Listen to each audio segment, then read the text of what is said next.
Check out these protein crescent rolls. Less than 300 calories and 15 grams of protein for all 6 of them. Foods I use for fat loss, episode 4. Chocolate chip protein crescent rolls.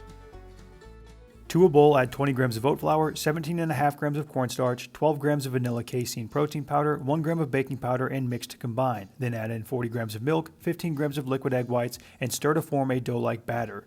Refrigerate this batter until it is no longer sticky. That should only take 5 to 10 minutes. Sandwich your dough between 2 pieces of parchment paper and roll it into a rectangle with about 1/8 to 1/4 of an inch in thickness. Square up the edges and then cut it into crescent roll shapes by making right triangles throughout. Combine all of your scrap pieces and repeat the rolling and cutting process. Spread 3 grams of melted butter over the top of your dough slices and then 12 grams of chocolate chips. Create the crescent roll by rolling the fat end of your triangle down to the point. Place your rolls onto a cast iron pan or a sheet pan and air fryer bake at 350 for 4 to 8 minutes. Pull them out when they're golden brown. For all 6 crescent rolls, it's about 296 calories and 15 grams of protein.